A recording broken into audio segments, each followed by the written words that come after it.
Loss অ্যাঞ্জেলেসে টানা 4 দিন ধরে বিক্ষোভ চলছে। ট্রাম্পের অভিবাসন নীতির বিরুদ্ধে মানুষ রাস্তায় নেমেছে। অনেকে একটি ডিটেনশন সেন্টারের সামনে জড়ো হয়েছে, যেখানে অভিবাসীদের আটকে রাখা হয়েছে। পরিস্থিতি সামাল দিতে শহরে সেনা ও ন্যাশনাল গার্ড মোতায়েন করেছেন যুক্তরাষ্ট্রের প্রেসিডেন্ট ডোনাল্ড ট্রাম্প।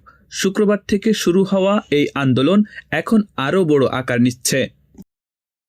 যুক্তরাষ্ট্রের আর্ম ফোর্সেস রিজার্ভের অংশ ন্যাশনাল গার্ড 1903 সালে মিলিশিয়া আইন অনুযায়ী এই বাহিনী গঠন করা হয়। বর্তমানে ফেডারেল আইন অনুসারে এর কাঠামো নির্ধারণ করা হয়েছে।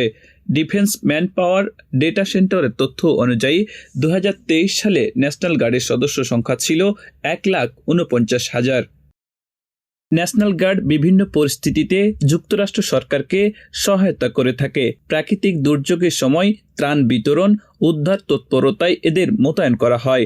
2024 সালের জানুয়ারিতে ক্যালিফোর্নিয়ায় দাবানলের সময় এবং 2005 সালে হ্যারিকেন ক্যাটরিনার আঘাতের পর নিউ অরলিন্সে 50,000 সদস্য মোতায়েন করা হয়।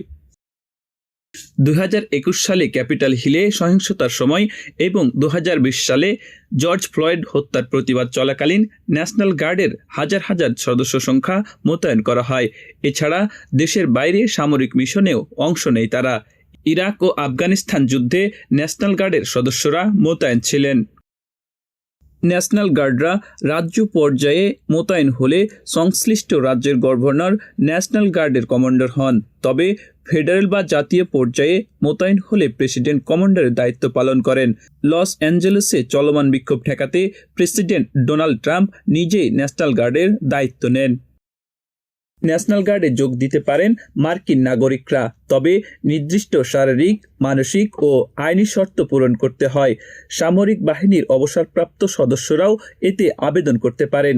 এই বাহিনীর সদস্যরা $200 থেকে $600 পর্যন্ত সম্মানী পেয়ে থাকেন।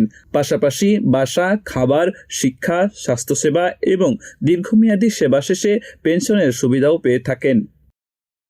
আব্দুল হাকিম, প্রজন্ম 24।